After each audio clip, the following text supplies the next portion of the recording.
I never expected my son's wedding to expose the truth that shattered everything I trusted in one single moment. Love, loyalty, and family twisted into betrayal and danger, forcing me to become the one thing no one ever sees coming, a mother willing to fight the darkness threatening her child. Please comment below and subscribe for more stories that keep you hooked. The day of the wedding should have been filled with warmth, joy, and celebration, yet the moment I stepped into the decorated hall, all of that hope faded away like breath on cold glass. People whispered and stared, and before surprised by I even reached the first table, a sharp voice sliced through the noise, asking what I was doing there. The bride who had charmed everyone with her perfect smile and flawless appearance glared at me as if I had wandered in off the street rather than being the mother of the groom. My son stood beside her, nervous eyes flickering between us, unable to understand the quiet storm building around him. I had raised him alone after his father passed, working long hours and sacrificing more than he ever knew. So seeing him freeze in confusion cut deeper than words could describe. Still, I kept walking, hoping my presence would soften the tension, hoping love would settle the moment, but instead he erupted, telling me to leave, telling me she did not want me there, and that he agreed. The guests fell silent, every eye fixed on us, as if watching a tragedy unfold on stage. My throat tightened. My heart cracked, but I refused to crumble in front of them. I simply turned, picked up my purse, and walked out without a single word drifting behind me. Sitting in my car afterward, I saw the lights dancing from inside the hall, the celebration going on without me. My hands trembled, yet something inside me grew still, and certain a boundary had been crossed, a line had been drawn. They wanted to treat me like the enemy, then perhaps it was time I understood what that truly meant. The next morning my son called, sounding apologetic in that careful, rehearsed way he used whenever he wanted a favor. He spoke about stress, about misunderstandings, about how weddings could overwhelm even the calmest people. Then he asked for the keys to the coastal mansion, the place where I had spent many peaceful evenings after my husband died. The place worth more than my son realized, and guarded by a well-hidden security system. I agreed with gentle sweetness. Because kindness is sometimes the best disguise. They arrived to pick up the keys, laughing, planning a romantic escape away from the chaos they believed they had left behind. I watched them leave and then walked straight to my laptop, where a set of security controls waited quietly. For me, inside that system was everything I needed: cameras, audio, override access, and a file I had been holding on to since the day I discovered something dark hiding beneath the bride's polished smile, a truth that had come to me through an unexpected phone call from an investigator. He warned me about strange financial patterns and a different name tied to my son's bride. A name with shadows behind it, a name connected to debts and vanished identities. I learned she had reshaped her story more than once, leaving behind a trail of broken lives while building a newer, softer version of herself to present to my son. My heart sank. I wanted to protect him, yet every attempt I made to warn him only pushed him further under her spell. So I gathered the evidence quietly, silently, patiently, trusting that one day the truth would reveal itself. And when I uploaded that special file to the mansion system, I knew the moment was coming sooner than anyone expected. The bride believed she had outsmarted everyone, but she underestimated the strength that lives inside a mother who has lost too much and fought too hard to let deceit take her child away. She thought the wedding was the end of her performance, but it was only the beginning of mine. When the investigator first called me, I was standing at my kitchen counter addressing the last stack of invitations, imagining how joyful my son's future might be. The voice on the phone was steady, calm, and far too serious for a routine conversation. He told me he was reviewing a case that connected to someone my son was planning to marry. And in that moment, the air around me shifted. I felt as if the room had tilted slightly and the pen in my hand grew heavy. He explained that the woman my son loved had lived under a different name for years, and that her past involved credit issues, identity concerns, and a pattern of changing her story just before moving into new surroundings. He said her new name appeared suddenly and conveniently at the same time she entered our community. I asked what her true name was, And when he spoke it aloud, something inside me tightened. He continued telling me about debts she left unresolved and how she had once drawn older men into her life only to vanish when trouble began rising behind her.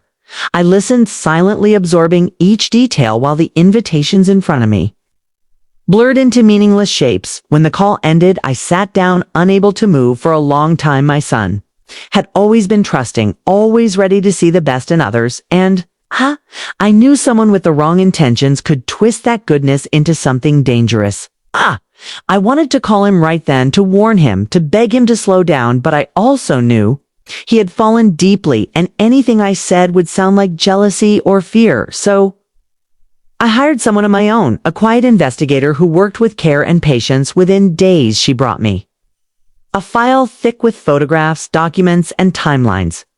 Every page revealed more about the woman who would soon be part of our family if I did not act. The pictures showed her with different hairstyles, different clothing, different expressions, but always the same look in her eyes, a calculation behind the charm, a coldness beneath the smile. She had changed her life more than once, slipping from one identity to another. Each time she resurfaced, she found someone new to attach herself to, someone with resources, someone with kindness, someone she could shape into a stepping stone for her future, the investigator explained. How she had been married more than once before, how those marriages ended abruptly, and how money always shifted her way. By the time the dust settled, she spoke of unusual timing, of sudden illnesses and accidents, never enough to prove wrongdoing, but always enough to leave a cloud behind. My hands shook as I read through everything, hoping some detail would soften the story or offer another explanation. But each line only made the truth clearer. This woman had not chosen my son out of love. She had chosen him because he was open-hearted, financially secure, and easy to manipulate. I imagined telling him the truth, imagined the look he would give me, the disbelief, the anger. He was convinced she had endured hardship, convinced she needed his protection and comfort, and she had used that to weave herself deeper into his life. I knew if I pushed too hard, he would turn away from me even faster. So I held on to the evidence and waited, watching closely as the wedding drew nearer. Every day she appeared more affectionate, more sweet, more eager to play the perfect future wife, while I saw the careful glances she cast at anything that hinted at wealth or inheritance. She asked questions softly disguised as casual curiosity, yet they always drifted toward finances, property, and long-term assets. 3 days before the ceremony, I made one final attempt. I asked my son if he had truly discussed their goals and understood her history. He responded with frustration, telling me I was clinging too tightly and refusing to let him build a life of his own. That moment hurt the most of all, because he believed she loved him unconditionally. I realized then that I could not save him before the marriage. He had to see the truth unfold with his own eyes. Only reality would break the spell she had cast, so I prepared for the moment when everything would shift and waited for the storm that was certain to come. 2 days before the wedding, she invited me to lunch, a gesture that might have seemed warm to anyone else, but I sensed something different beneath the surface. Her smile was perfectly shaped, her voice soft and gentle, yet every word carried a hint of warning, as if she wanted to measure my reactions. We sat at a quiet table near the window, with sunlight drifting over the plates in a way that made everything look peaceful, even though nothing about the moment felt that way. She spoke about transitions and change, saying she understood how difficult it must be for me to share my son with someone new. She hinted that she hoped I would not interfere with their relationship, especially when it came to personal decisions and financial matters. She made it sound like concern, yet I could feel the boundaries she was drawing with careful precision. She spoke of being a partner who would manage certain parts of my son's life and how it would be best if he relied on her judgment instead of seeking advice from others, even family. She wanted control, complete and quiet control. I listened calmly, keeping my expression soft, even though my heart tightened with each sentence.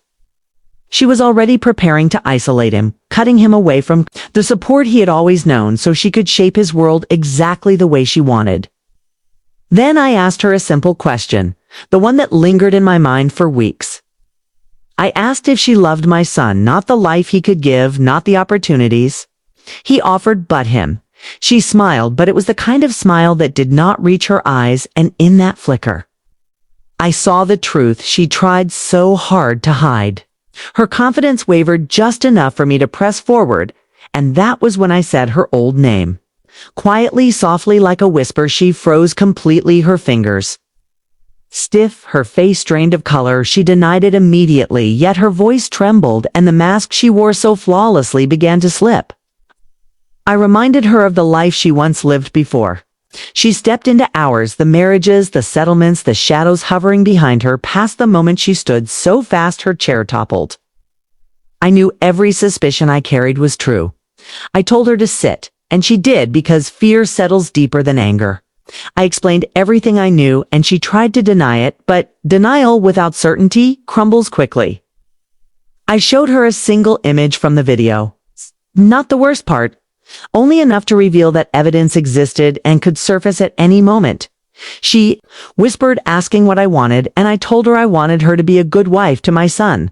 That I did not want her to hurt him or take advantage of him, and that if she ever crossed that line, the truth she had buried would come to light. She understood the threat clearly, her eyes darkening with both rage and realization. She left the restaurant without another word, leaving her untouched meal behind.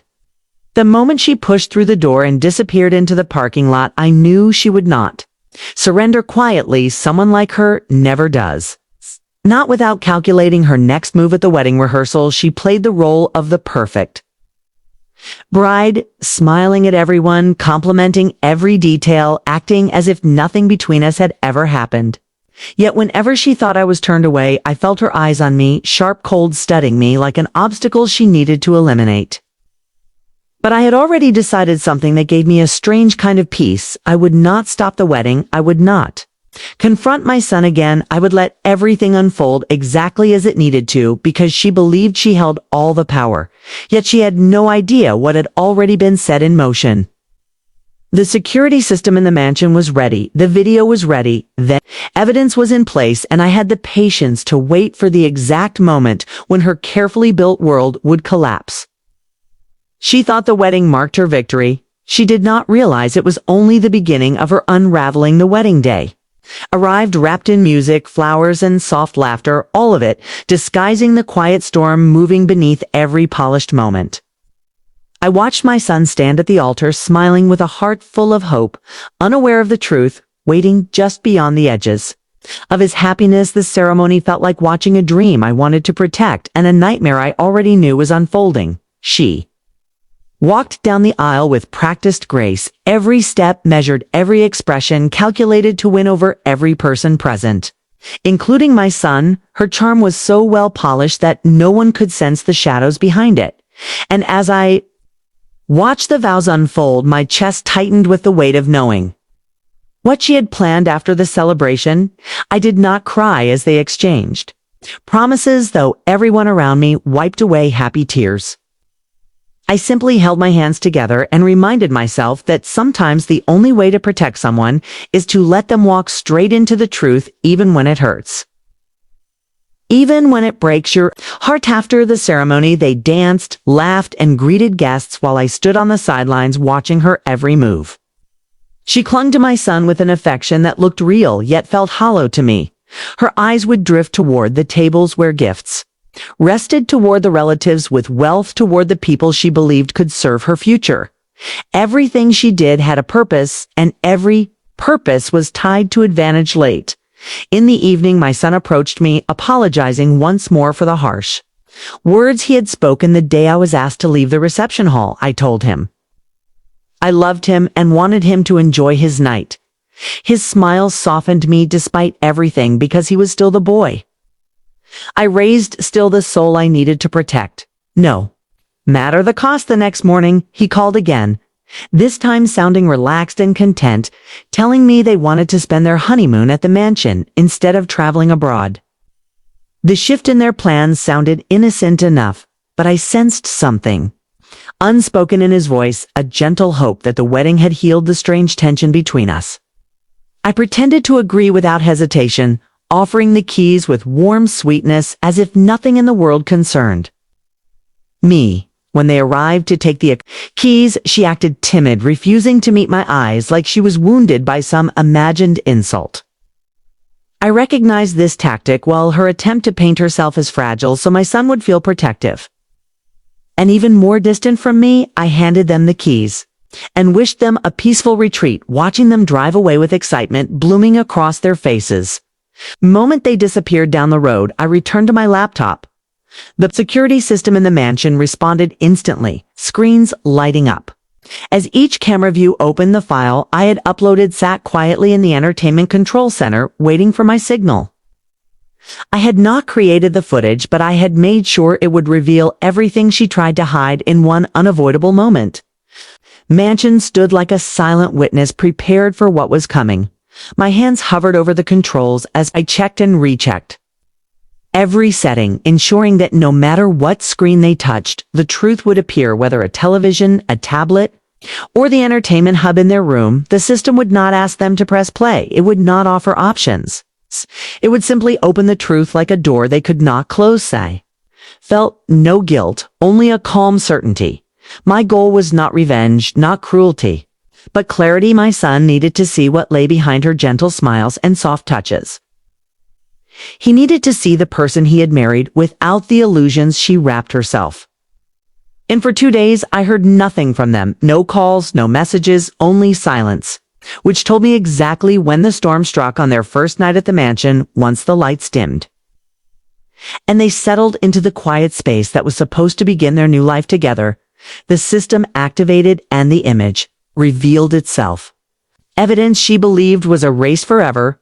The mask she worked so hard to shape, the truth she thought no one could uncover. In that moment, their honeymoon turned into the beginning of the end. The knock on my door came early in the morning, sharp, loud, and trembling with urgency. I opened it to find my son standing pale and shaken while she hovered behind him. With red, swollen eyes refusing to look at me, her entire posture screamed fear, anger, and something far more dangerous, desperation. My son stormed into the living room, demanding answers. His voice cracked as he described what happened the moment they arrived at the mansion. He said every screen lit up with a video. The same video she had tried so hard to erase. The image appeared, no matter what device they touched, as if the walls themselves were determined to show the truth that she had buried. I pretended shock, widening my eyes, asking how something like that could happen, but he saw straight through it because he already knew. He insisted that I was behind it, that I had set everything up, that I had somehow planted the video across the entire system. She tried to join in, her voice sharp with accusation, yet trembling as if afraid to reveal too much. She claimed that the video was fake, a manipulation designed to discredit her. She said I had hired people to create false documents and invent a past that did not belong to her. She played the role of the wounded victim, begging my son to believe her, but every word she spoke dripped with panic, and every glance she cast toward me was filled with a silent warning that she knew I held all the pieces. My son turned to her, tired, confused, desperate for truth. He asked her why the documents mentioned names. He had never heard why there were marriage certificates that showed her standing beside strangers. Why old articles linked her to situations she had never mentioned at all. She tried to explain each detail, brushing them off as misunderstandings or lies crafted by jealous people. But the more she spoke, the more tangled her story became. I watched quietly, letting them unravel themselves, because the truth reveals itself faster when no one pushes it. My son surrendered to confusion, sitting heavily on the couch as he held the papers. I placed before him papers that tied her carefully crafted life to the shadowy one she had left behind. He asked her again, gently this time, who she really was. She avoided the question, taking small steps backward, as if distance could protect her from the truth. When he asked about the name she once carried, she broke entirely and denied everything repeatedly, insisting she had no connection to the person in the documents, he asked about the men she had married before and the enormous amounts of money she gained after each. The relationship fell apart. She denied that too. Even as tears streamed down her cheeks, her words became frantic, sharp whispers. Mixed with fear, she clung to my son, telling him she loved him, that she had changed, that she was not the woman the papers described. But then he mentioned the video, the one piece she could never explain away. The room fell silent as the weight of Tia. It pressed down on all of us. He asked her who the man was, why she laughed about using someone, and how she could possibly say it was all fabricated. When the voice in the video matched hers exactly, she tried to breathe through the panic, but her silence said everything. Her words could not hide. I stood there steady, watching my son's heart fracture as he finally saw what had always been hidden behind her charm and soft glances. The truth had arrived quietly and powerfully, and she could know. Longer twisted out of reach, she tried one final time to blame me, telling him I had manipulated everything because I wanted to destroy their marriage, she said. I was jealous, lonely, desperate to keep him close, but my son finally looked at her not with love, not with confusion, but with clarity. He asked her to tell him the truth, not for him, not for me, but for herself. And in that moment she realized she had no more lies left to give. The moment she realized the lies had run out, something inside her shifted, her crying stopped, her breathing steadied, and the soft trembling in her voice vanished. She lifted her head slowly, and the woman who looked at my son was no longer pretending to be gentle or fragile or misunderstood. She showed him the person she truly was, sharp, cold, unbothered by the wreckage left behind. She asked him if he wanted honesty, and when he nodded, she gave it to him with a calmness that chilled the room. She admitted she studied his background before ever speaking. To him, she joined the tennis club, not because she needed lessons, but because she knew he was there.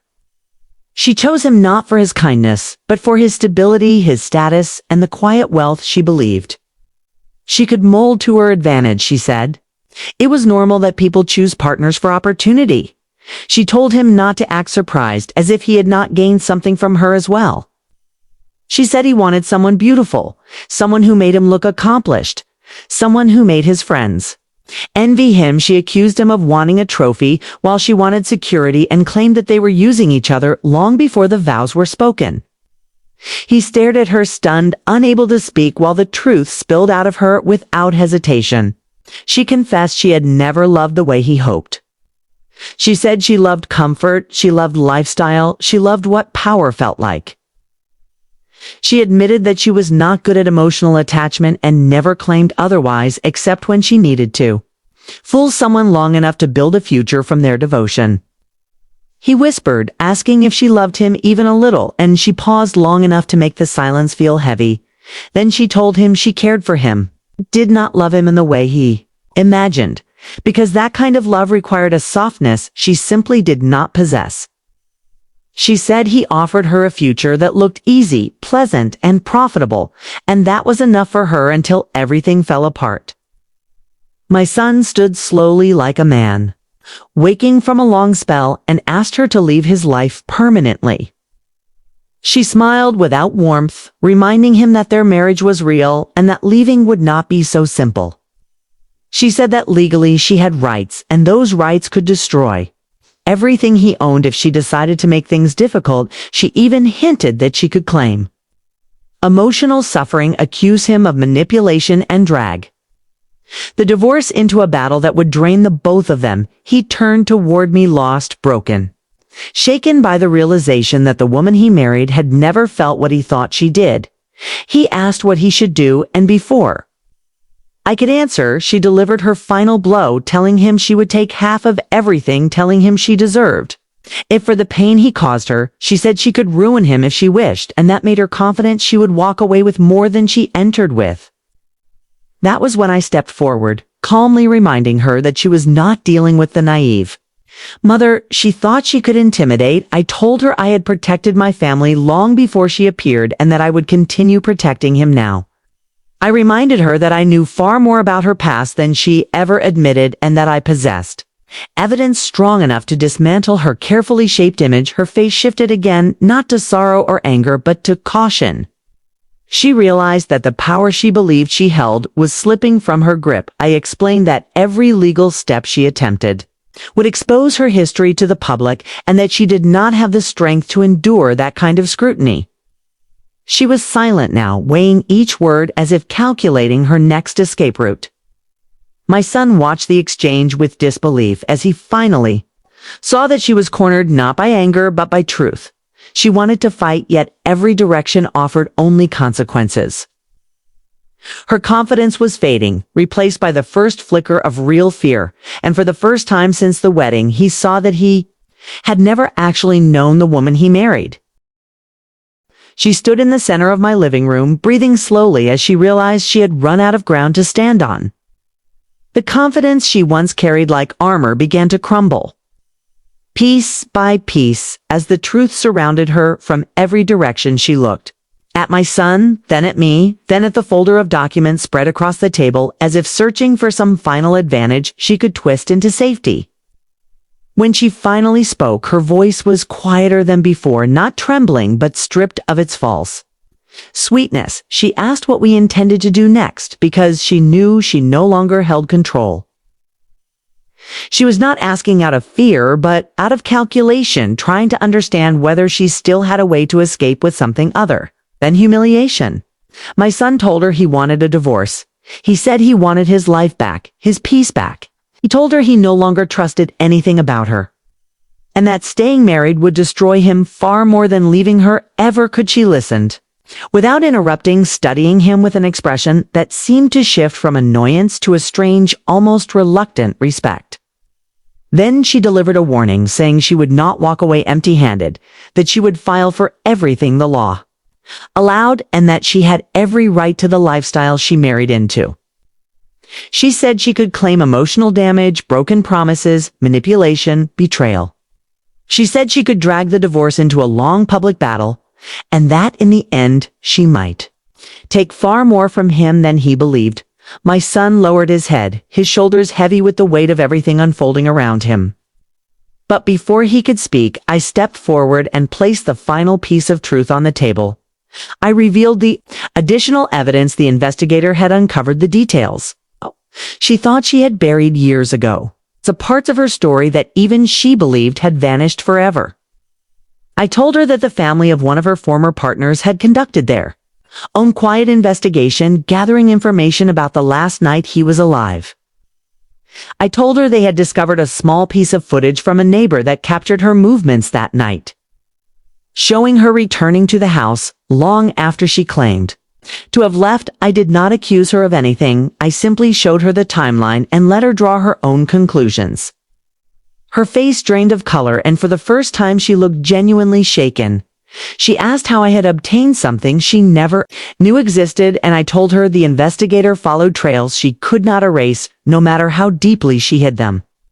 She understood then that I held the power to reopen chapters she wanted forgotten, and that a divorce trial would not protect her from those chapters reappearing in daylight. She sat down, slowly, defeated, yet still calculating. She asked what I wanted, and I told her clearly. I wanted her to walk away from my son without demands, without claims, without dragging him through any more pain. I told her she could leave quietly and start over somewhere far from us, or she could fight and risk everything, including the shadows that might rise again. The room fell silent, so heavy it felt like the air itself had paused. She looked at my son, and for a moment I saw a flicker of guilt, not love, not remorse, but the recognition that he had truly cared for her, and she had used that care as a shield for her own ambitions. She asked him if he wanted her gone completely, and he nodded. Without hesitation, his heart was aching, but his resolve was finally firm. She accepted the truth slowly, painfully, knowing the final move was hers, yet she had already lost the game she thought she controlled. She stood up, gathering her things without speaking, and walked to the door, pausing only once to look back at the life she had tried to mold into her advantage. Her eyes softened just enough to show a hint of something human. Maybe regret, maybe defeat, but she said nothing. She stepped outside. leaving behind the illusion she had built and the lie she had hoped would last forever for the first time in months. My son breathed freely, even though his heart was breaking, because truth, even painful truth, brings a kind of peace that lies never. Ken, after she walked out of my house, the silence felt different. Not empty, but clearing like the air after a long storm.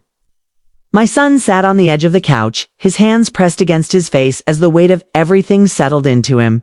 He was hurting deeply, but he was free, and sometimes freedom arrives wrapped in pain.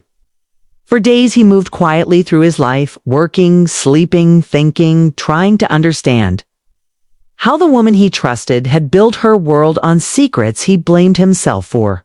Not seeing the signs, for believing too quickly, for loving too. Deeply while I listened, I reminded him that trust is not a weakness, and kindness is not a flaw.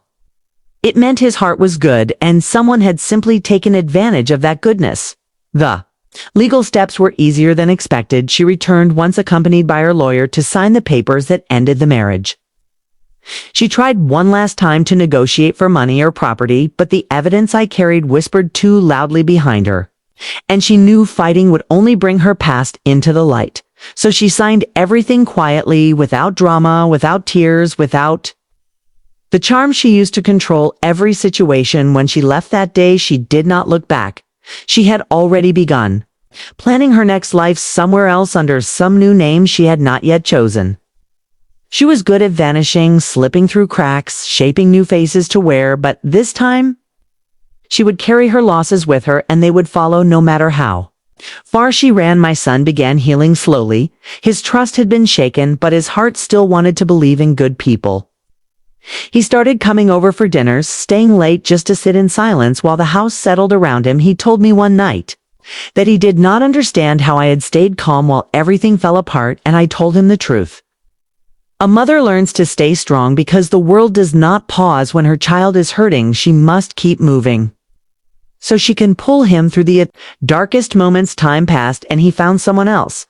Not someone perfect, not someone pretending, but someone real. A gentle soul who carried honesty in her smile and warmth in her voice. The first time he introduced her to me, she brought flowers and offered to help set the table without being asked. There was no calculation in her eyes, no hidden motives in her questions. Her presence felt steady, simple, human. For the first time in a long while, I saw my son laugh, not out of politeness or habit, but with genuine joy. He talked with her about memories, dreams, small, everyday things, the kind of things people talk about when they feel safe. She listened with care and responded with kindness, the kind of kindness that grows rather than takes. As months passed, their connection deepened naturally, without pressure, without performance. I watched my son regain the light he had lost piece by piece.